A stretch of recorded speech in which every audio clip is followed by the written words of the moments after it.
بہت سارے وہ لوگ جن کا تعلق دینی گھرانے سے نہیں ہے اور دینی ماحول سے نہیں ہے، وہ یہ تصور کرتے ہیں کہ آخر کربلا میں امام حسین رضی اللہ تعالی عنہ کے ساتھ جو معاملہ پیش آیا، اس طریقے کے معاملے کے پیش آنے کی وجہ کیا تھی؟ جب وہ نواسے رسول، جب وہ نوجوانان جنت کے سردار، تو اتنے بڑے مرتبے پر فائز ہونے والے کے ساتھ اس طریقے کا سلوک جو کیا گیا، اس سلوک کے پیچھے آخر کون سا راز پوشیدہ ہے اور اس سلوک کی وجہ کیا ہے؟ اس سلسلے میں کچھ لوگ مذبذب بھی ہیں اور کچھ لوگ جاننے کے خواہش مند بھی ہیں۔ آج میں چاہوں گا کہ کچھ ایسے گوشے آپ کے سامنے اجاگر کروں قرآن مقدس کی روشنی میں، جس سے آپ کا بھی دماغ روشن ہو، دل روشن ہو، اور ہم سب دنیا میں رہتے ہوئے قرآن کی روشنی میں زندگی کے فلسفے کو سمجھ سکیں اور اس دنیا میں جینے کے سلسلے میں قرآن مقدس کا دستور کیا ہے اسے اچھی طرح سے ذہن کے اندر محفوظ کر سکیں۔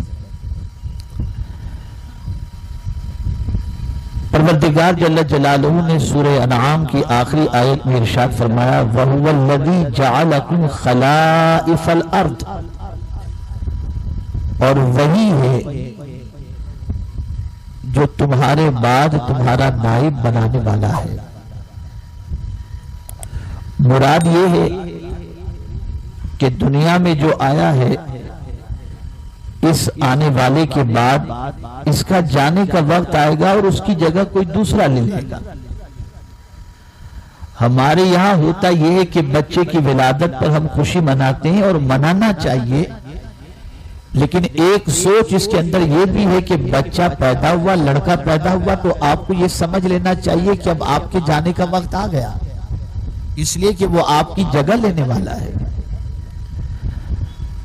اس لیے کہ آپ کے گھر بیٹے کی ولادت ہو سکتا ہے 22 سال کی عمر میں ہو، 25 سال کی عمر میں ہو، آپ کی عمر 30 سال کی ہو، تب آپ کے گھر بیٹے کی ولادت ہو، تو آپ بیٹے کی ولادت کی خوشی تو مناتے ہیں، لیکن ذہن میں یہ بات نہیں رہتی کہ آپ کے بعد آپ کی جگہ لینے والا آ گیا۔ اور ہوتا یہی ہے، دنیا میں جتنے بھی آئے ہیں ان آنے والوں کے جانے کا وقت آ جاتا ہے، جب وہ چلے جاتے ہیں تو ان کے جانے کے بعد ان کی جگہ کو ان کا بچہ سنبھال لیتا ہے، ان کا بیٹا سنبھال لیتا ہے۔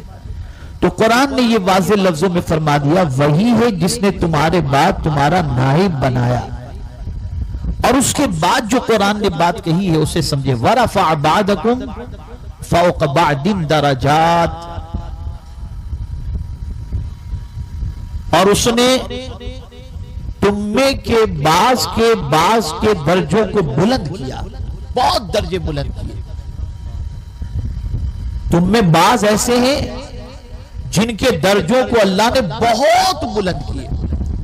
اب اسے بھی تھوڑا سا سمجھیں کہ دنیا کے اندر انسان سملر آپ کو نظر نہیں آئیں گے، کوئی بہت امیر نظر آئے گا، کوئی بہت غریب نظر آئے گا، کسی کی بہت عزت ہوگی، کسی کو کوئی پوچھنے والا نہیں ہوگا، کوئی صاحب اقتدار ہوگا تو کوئی محروم ہوگا۔ تو دنیا میں آپ دیکھتے ہوں گے کہ درجات بہت ساروں کے بہت بلند ہوئے۔ تو آدمی جب کسی کو حسن و جمال کے اندر بڑا دیکھتا ہے، کمال میں بڑا دیکھتا ہے، مال میں بڑا دیکھتا ہے، اور اسی اعتبار سے دنیاوی اعتبار سے ہر چیز اس کے پاس جب دیکھتا ہے تو آدمی یہ سمجھتا ہے کہ یہ خوش نصیب ہے کہ اللہ نے دنیا کی ساری نعمتیں اسے عطا فرما دی۔ اچھا، آج کے دور کے اندر انسان خوش نصیب کسے سمجھتا ہے؟ جس کے پاس راحت کا سارا سامان ہو، آرام کی ساری چیزیں موجود ہوں، دنیا اسے خوش نصیب سمجھتا ہے۔ لیکن میں بہت شارٹ میں بتا دیتا ہوں آپ کو کہ خوش نصیب کون ہے۔ کیا مالدار ہونا خوش نصیبی ہے اور غریب ہونا کم نصیبی ہے؟ میں آج آپ کو بتا دوں کہ خوش نصیب کون ہے؟ خوش نصیب وہ ہے جس سے اللہ راضی ہو جائے، در حقیقت وہ خوش نصیب ہے، پھر وہ غریب ہی کیوں نہ ہو، لیکن اگر مولا اس کا اس سے راضی ہے تو اس سے بڑا خوش نصیب کوئی دوسرا ہے ہی نہیں۔ اب قرآن کا فلسفہ دیکھیے اور ہماری سوچ دیکھیے، ہم یہ تصور کرتے ہیں کہ مال و منال آ جائے، جاہ و جلال آ جائے، اقتدار آ جائے، اور جس کو اللہ نے یہ سب کچھ دے دیا ہے گویا وہ خوش نصیب ہے اور درجوں کے اعتبار سے بلند۔ آپ دیکھتے ہوں گے، ہم تو کبھی مسجد میں جاتے ہیں اور قرآن خوانی کے اندر کسی کے انتقال پر جب دیکھتے کہ رش زیادہ ہے تو سمجھ جاتے ہیں کسی مالدار کا انتقال ہوا ہوگا، سب چہرہ پٹی کرانے کے لیے آ گئے کہ ہم بھی شریک تھے۔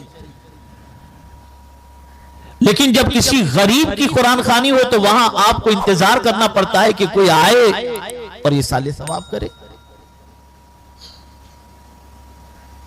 تو ہمارے یہاں تصور یہ ہے کہ مال و منال کا کسی کے پاس زیادہ ہو جانا، جاہ و جلال کا کسی کے پاس زیادہ ہو جانا، حسن و جمال کا کسی کے پاس زیادہ ہو جانا، یہ در حقیقت اس کے خوش نصیب ہونے کی علامت ہے۔ لیکن میرے پیارے آقا صلی اللہ تعالی علیہ وسلم کے پیارے دیوانوں، خوش نصیب وہ ہے جس سے اللہ راضی ہو جائے۔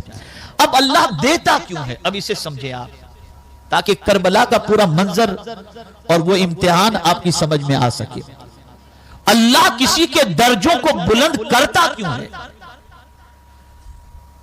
تو اب اس کو قرآن نے جو ہے وہ واضح لفظوں میں فرمایا، لِيَبْلُوَكُمْ مَا آتَاكُمْ، جو کچھ تم کو ہم نے دیا ہے اس میں تمہارا امتحان لیں، تمہاری آزمائش لیں۔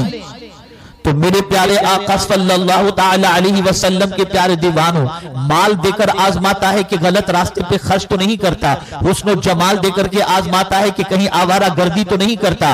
یہ ساری چیزیں دے کر اللہ کسی کو درجات بلند دے دیتا ہے تو یہ آزمائش کے لیے ہے۔ غریبی بھی آزمائش کے لیے ہے کہ غریبی میں کہیں حرام کی طرف تو نہیں جاتا، اللہ کی بارگاہ تو نہیں چھوڑ دیتا، اللہ سے مایوس تو نہیں ہو جاتا، اور جب جاہو جلال اور مال و منال مل جائے تو اس کی وجہ یہ ہوتی ہے کہ پروردگار نے اقتدار عطا کر دیا، کہیں مس یوز تو نہیں کر رہا، کہیں بڑا بنا دیا تو کہیں غلط طریقے سے فیصلے تو نہیں کر رہا۔ اللہ اکبر! یہاں سے یہ بات سمجھ میں آ گئی کہ جب کسی کو اقتدار دیا جائے، جب کسی کو کسی کے درجات بلند کیے جائیں تو یہ درجات بلند کر کے اللہ آزماتا ہے کہ اس بلندی درجات پر رہنے والا بندہ کس طریقے سے اپنی زندگی گزارتا ہے۔ میرے پیارے آقا صلی اللہ علیہ وسلم کے پیارے دیوانوں، رسول اعظم صلی اللہ تعالی علیہ وسلم نے امام حسین کو درجوں بلندی عطا فرمائی اور آپ کو نوجوانان جنت کا سردار بنا دیا، اور یہ سردار بنانے کے بعد اب پروردگار دنیا کے بندوں کو دکھانا چاہتا ہے، میرے بندوں، میرے محبوب نے صرف نواسا ہونے کی حیثیت سے نوجوانان جنت کا سردار نہیں بنایا۔ آؤ میں تمہیں بتاتا ہوں، میں کربلا کے امتحان میں اسے بھیجوں گا، اور ذرا دیکھنا تو صحیح کہ باطل کے سامنے جھکتا ہے یا باطل کے مقابلے میں تیار ہو کر اللہ کے دین کی سربلندی کے لیے سب کچھ لٹا دیتا ہے۔ اگر لٹا دے تو سمجھ لینا کہ میرا حسین، میرا بندہ اللہ عز و جل کے امتحان میں کامیاب ہو چکا۔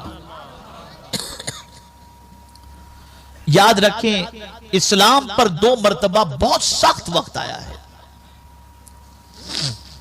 2 مرتبہ بہت سخت وقت آیا ہے۔ ایک رسول اعظم صلی اللہ تعالی علیہ وسلم کے وصال کے وقت کہ جب آقا کریم صلی اللہ تعالی علیہ وسلم نے پردہ فرمایا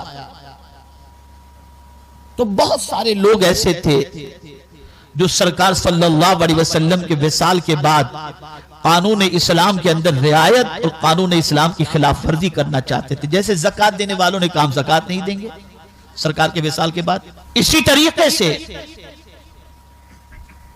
منکرین ختم نبوت پیدا ہو گئے، ڈپلیکیٹ نبی، نبوت کے دعوے دار۔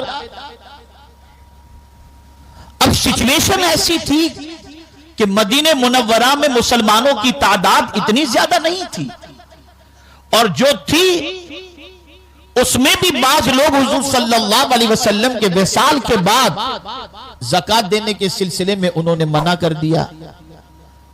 بعض علاقوں سے غلط نبی ڈپلیکیٹ نبی و منشے شہود پر آ گئے. اب سیدنا صدیق اکبر رضی اللہ تعالی عنہ جب خلافت کے منصب پر فائز ہوئے تو اس سلسلے میں تو سارے صحابہ کا اتفاق تھا کہ جن لوگوں نے نبوت کا دعویٰ کیا ہے ان سے جنگ کی جائے. لیکن اس سلسلے میں صحابہ شش و پنج میں تھے کہ جو زکوٰۃ دینے سے منع کر رہے ہیں ان سے بھی جنگ کی جائے کہ نہ کی جائے. یہاں تک کہ فاروق اعظم نے کہا ان سے جنگ مت کرو, ایک سال چھوڑ دو ان کو ان کے حال پر, دوسرے سال لیول پر آ جائیں گے. لیکن اس موقع پر صدیق اکبر رضی اللہ تعالیٰ عنہ نے جرأت مندی کا مظاہرہ کیا اور ارشاد فرمایا دین مکمل ہو چکا ہے اور جو سرکار کے زمانے میں زکوٰۃ دیتے تھے ان سے زکوٰۃ وصول کی جائے گی, انہیں رعایت قطعی طور پر نہیں دی جائے گی, اور منکرین ختم نبوت سے جنگ کی جائے گی, اس میں کوئی کسر نہیں چھوڑی جائے گی. تو فاروق اعظم رضی اللہ تعالیٰ عنہ نے عرض کیا امیر المؤمنین بیک وقت کتنے محاذ پر آپ لڑیں گے, ابھی سرکار صلی اللہ علیہ وسلم کا وصال ہی تو ہوا ہے, کہیں ایسا نہ ہو کہ لوگ کہیں کہ کلمہ پڑھنے والوں سے صدیق اکبر جنگ کر رہے ہیں. اللہ اکبر. اس موقع پر صدیق اکبر رضی اللہ تعالیٰ عنہ نے برجستہ ارشاد فرمایا تھا کہ اگر میری ران کے گوشت کو جانور کھا جائیں تو یہ تو گوارا ہے, لیکن نبی کے دین کے اندر کوئی شب خون مارے یہ ابو بکر گوارا نہیں کر سکتا.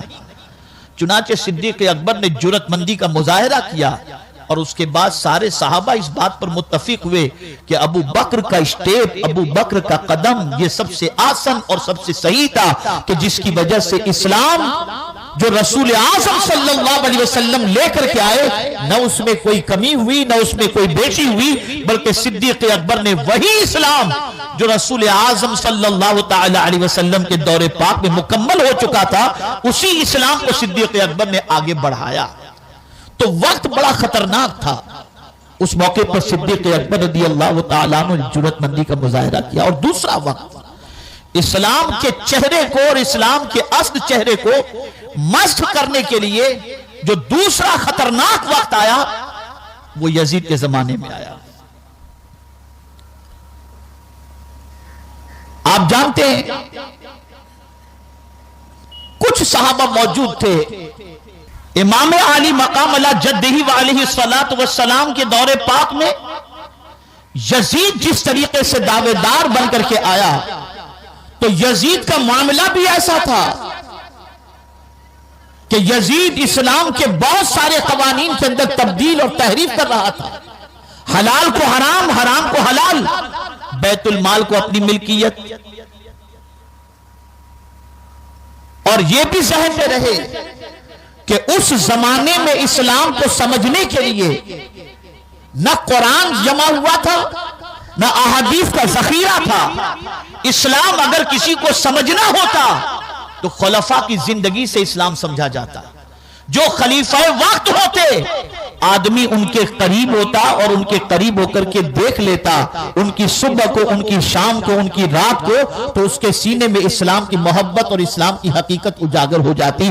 اور یہ بات یاد رکھیں کہ پیغمبر اعظم صلی اللہ تعالی علیہ وسلم نے سب سے پہلے جب لوگوں کو اسلام کی دعوت دی اور پہلی مرتبہ لوگوں کو اسلام کی طرف بلایا اور کوہ صفا پر جب رسول اعظم صلی اللہ علیہ وسلم نے کھڑے ہو کر فرمایا قولوا لا الہ الا اللہ تفلحوا, کلمہ طیبہ پڑھو کامیاب ہو جاؤ گے, تو اس موقع پر لوگوں نے کہا تھا اے محمد صلی اللہ علیہ وسلم اگر آپ کا دین سچا ہے تو اس کی دلیل کیا ہے. لوگوں نے دلیل مانگی تھی. تو اس وقت رسول اعظم صلی اللہ علیہ وسلم نے چاند کے 2 ٹکڑے کر کے نہیں بتائے تھے, انگلی سے پانی کے چشمے جاری کر کے نہیں بتائے تھے, بلکہ قرآن کہتا ہے کہ اس وقت حضور نے کہا تھا فقد لبثت فیکم عمرا من قبلہ افلا تعقلون, آج سے پہلے کی زندگی تمہارے درمیان گزری ہے, کیا پھر بھی تمہیں عقل نہیں آتی. اللہ اکبر.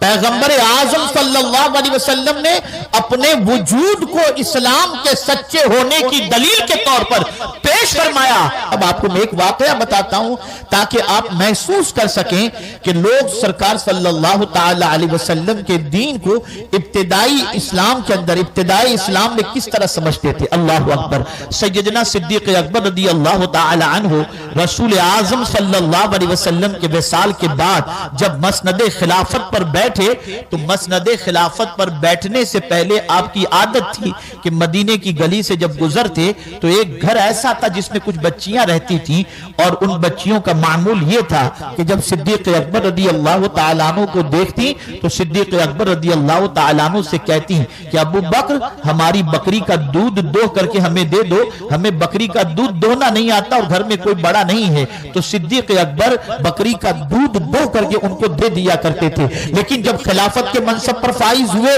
سرکار کے وصال کے بعد، اور جب صدیق اکبر رضی اللہ تعالیٰ عنہ وہاں سے گزرنے لگے اسی گلی سے، تو بچیوں نے کہا آج تو ہم ابو بکر سے نہیں کہہ سکتے، اس لیے کہ اب تو صدیق اکبر خلیفۃ المسلمین ہو گئے ہیں، ہمیں ان کا احترام کرنا چاہیے اور یہ چھوٹے کام ابو بکر سے نہیں لینے چاہیے۔ اللہ اکبر۔ صدیق اکبر کے کانوں پر یہ بات پہنچی تو رک گئے اور فرمایا بیٹیو ذرا اتنا سنو، خلافت کے منصب پر تو ابھی فائز ہوا ہوں، غلام مصطفیٰ تو پہلے سے ہوں، لہذا صدیق اکبر رضی اللہ تعالیٰ عنہ نے کہا بیٹی جو بھی تمہارا کام ہے مجھے بتا دیا کرو، میں کر لیا کروں گا۔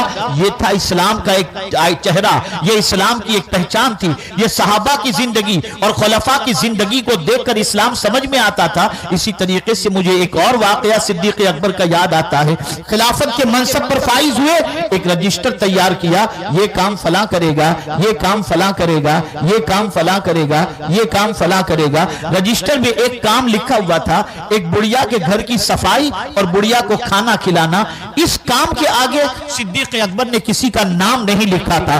اللہ اکبر۔ میرے پیارے آقا صلی اللہ تعالی علیہ وسلم کے پیارے دیوانوں، جب رجسٹر کو فاروق اعظم نے دیکھا تو دل میں خیال پیدا ہوا کہ یہ کام میں انجام دے دوں گا، اس لیے کہ یہاں کام کرنے والے کے آگے نام لکھا ہوا نہیں ہے۔ تو فاروق اعظم رضی اللہ تعالی عنہ رات کے وقت اس بڑھیا کے گھر پہنچتے ہیں اور صبح کو پہنچتے ہیں فجر کے بعد۔ جب پہنچتے ہیں تو کیا دیکھتے ہیں، گھر میں صفائی بھی ہو چکی ہے، بڑھیا کھانا بھی کھا چکی ہے۔ تو فاروق اعظم کو حیرت ہوئی کہ جب نام کسی کا لکھا ہوا نہیں تھا کام کے آگے تو کون آ کر کے یہ کام انجام دیتا ہوگا۔ دوسرے دن فجر سے پہلے پہنچے تب بھی کام انجام کوئی دے کر چلا گیا تھا۔ پھر ایک رات عشاء کے بعد جا کر کے چھپ کر کے بیٹھ گئے کہ ذرا دیکھوں تو صحیح کہ یہ کام کون انجام دیتا ہے۔ تو چھپے ہوئے تھے، چھپ کر ایک جگہ بیٹھے ہوئے تھے، اتنے میں چہرہ ڈھانکے ہوئے، پیر میں نہ جوتے نہ چپل کوئی چیز بھی نہیں تھی، اور ایک بندہ اس کو بڑھیا کے گھر کی طرف بڑھ رہا ہے۔ فاروق اعظم نے آواز دی کون؟ تو صدیق اکبر نے جواب دیا ابو بکر۔ اللہ اکبر۔ فاروق اعظم کو حیرت ہوئی اور عرض کرنے لگے امیر المؤمنین یہ کام آپ انجام دے رہے ہیں، ہم خادم تو حاضر تھے، ہمیں حکم فرما دیتے یہ کام ہم انجام دے دیتے۔ صدیق اکبر نے فرمایا عمر یہ کام کٹھن تھا اور اچھا تھا، میں نے سوچا یہ کام میں انجام دے دوں۔ اور اس کے بعد صدیق اکبر سے فاروق اعظم نے پوچھا امیر المؤمنین یہ تو بتائیے کہ آپ جوتے چپل پہنے بغیر آپ نے یہ بھی خیال نہیں کیا کہ کنکریاں چپ جائیں گی، کانٹے اگر چپ جائیں گے تو کیا ہوگا، آپ نے جوتے چپل کیوں نہیں پہنے؟ تو جواب میں صدیق اکبر ارشاد فرماتے ہیں کہ میرے جوتے اور چپل پہننے کی وجہ سے، جوتے اور چپل کی آہٹ سے کسی مسلمان کی نیند خراب ہو جائے یہ بھی ابو بکر گوارا نہیں کرتا۔ اللہ اکبر۔ آپ ذرا سوچیں۔ اور جب پوچھا گیا چہرہ ڈھانک کر کے کیوں آئے تو جواب میں ارشاد فرماتے عمر میرا کام میں جانوں میرا خدا جانے، کسی کو پتا ہی نہ چلے کہ میں کیا رات کو کام انجام دیتا ہوں۔ یہ اللہ والے تھے، یہ پہچان تھی۔ تو صدیق اکبر کی حیات طیبہ کو دیکھ کر اسلام سمجھ میں آتا۔ فاروق اعظم کی زندگی کو دیکھیں کہ جب فاروق اعظم رضی اللہ تعالیٰ عنہ پر مصلی پر حملہ ہوا اور آپ مصلی پر گر گئے فجر کی نماز کے وقت، اور اس کے بعد حضرت عبد الرحمن ابن عوف نے باقی نمازیں مکمل فرمائیں اور باقی رکعتیں جماعت نماز پڑھا دی، تو جب فاروق اعظم رضی اللہ تعالیٰ عنہ کو ہوش آیا لوگوں سے فاروق اعظم نے پوچھا ذرا یہ تو بتاؤ مجھ پر حملہ کرنے والا کوئی مسلمان تو نہیں تھا؟ لوگوں نے کہا حضور یہ سوال پوچھنے کی وجہ کیا؟ ارشاد فرماتے ہیں اگر میرا انتقال ہو گیا تو کہیں میری وجہ سے کسی مسلمان کی آخرت برباد ہو جائے، عمر اسے گوارا نہیں کرتا۔ یہ فکر تھی، یہ سوچ تھی۔ آپ اندازہ لگائیں. لیکن امام علی مقام علی جدہ علیہ الصلوۃ والتسلیم نے دیکھا کہ یزید کی زندگی کو دیکھ کر اسلام سمجھ میں نہیں آ سکتا، اس لیے کہ جتنے بھی خلفاء تھے وہ نماز کے پابند تھے، شریعت کے پابند تھے، بیت المال کو اپنا مال نہیں سمجھتے تھے، ہر حرام چیز سے اپنے آپ کو بچاتے تھے، نیکی کے خوگر تھے، اور زندگی اللہ عز و جل اور اس کے رسول صلی اللہ تعالی علیہ وسلم کی اطاعت میں گزرتی تھی. لیکن امام حسین نے دیکھا کہ یزید کی زندگی سراسر خلاف قانون اور خلاف اسلام ہے، اس لیے اب پوزیشن یہ تھی کہ یا تو امام حسین رضی اللہ تعالی عنہ رخصت کی راہ لے لیتے کہ شریعت کے اندر یہ اجازت ہے کہ جان جانے کا خطرہ ہو تو تم اس موقع پر کلمہ کفر بھی کہہ سکتے ہو، تو وہ رخصت کی راہ لے لیتے اور یزید کی بیعت کو قبول کر کے چلے جاتے، جان بھی بچ جاتی، اولاد بھی بچ جاتی. لیکن قرآن کا جو فرمان ہے وَرَفَعَ بَعْضَكُمْ فَوْقَ بَعْضٍ دَرَجَاتٍ، کہ قرآن نے کہا ہے تم میں کہ ہم نے بہتوں کو درجے بلند کیے ہیں، لِيَبْلُوَكُمْ فِي مَا آتَاكُمْ، تاکہ تمہارا امتحان ہو. تو اب یہ ایک امتحان تھا، اس لیے کہ رسول اعظم نے امام حسین کے درجوں کو بلند فرمایا تھا. ایسا نہیں کہ صرف جنتی بتا دیا تھا، ایسا نہیں کہ جنت میں لے جانے والا بتا دیا تھا، بلکہ رسول اعظم نے نوجوانان نے جنت کا سردار بنا دیا تھا. اس لیے اب امتحان بھی سخت ہو رہا ہے. امام حسین سمجھ گئے کہ یہ امتحان کا وقت ہے، یہ امتحان کی گھڑی ہے. اگر یزید کی دعوت کو اور یزید کی بیعت کو قبول کر لیا گیا تو نتیجہ یہ ہوگا کہ اسلام کا اصلی چہرہ لوگوں کے سامنے نہیں پہنچے گا. اب یہاں تھوڑا سا پیچھے اور آپ کو لے کر کے چلوں. آقا کریم صلی اللہ علیہ وسلم کی ایک عظیم سنت اور اس پر امام حسین کا عمل، اسے آپ پورے کربلا کے واقعے کو سامنے رکھ کر سمجھیں. رسول اعظم صلی اللہ تعالی علیہ وسلم کی ایک ایسی سنت جو سرکار اس فرش گیتی پر تشریف لائے تب سے لے کر وصال تک اور وصال سے لے کر کے محشر تک میرے آقا صلی اللہ علیہ وسلم کی وہ سنت ہے. وہ کون سی سنت؟ کون سی سنت؟ وہ سنت ہے امت کی فکر. ولادت ہوئی تو رب حب لی امتی، اسی کو اعلی حضرت عظیم البرکت امام عشق محبت کہتے ہیں. پہلے سجدے پہ روز ازل سے درود، یادگاری امت پہ لاکھوں سلام. کہ سرکار تشریف لائے اور پہلا سجدہ کیا، اس سجدے پر بھی درود، اور سجدے کے اندر اپنی امت کو سرکار نے یاد فرمایا، اس پر کروڑوں سلام. رسول اعظم صلی اللہ تعالی علیہ وسلم کی فکر امام حسین جانتے تھے کہ سرکار کو فکر ہے تو اس بات کی فکر ہے کہ کسی بھی طریقے سے انسان ہدایت کے راستے پر آ جائے، اور رسول اعظم صلی اللہ علیہ وسلم کو فکر تھی تو اس بات کی کہ میری امت نیکی کے راستے پر چل کر کے جنت کی حقدار بن جائے. تاجدار کائنات صلی اللہ تعالی علیہ وسلم کی اس فکر کا خیال صرف یہ نہیں کہ پروردگار جل جلالہ کے پیارے حبیب صلی اللہ علیہ وسلم کے نواسے نے رکھا، بلکہ میرے پیارے آقا صلی اللہ علیہ وسلم کے پیارے دیوانوں حضور کی امت کی فکر جو ہے وہ انبیاء کو بھی رہی، حضور کی امت کی فکر فرشتوں کو بھی رہی، اور حضور صلی اللہ علیہ وسلم کی امت کی فکر صحابہ کو بھی رہی، اور حضور صلی اللہ علیہ وسلم کی امت کی فکر اولیاء کاملین کو بھی رہی.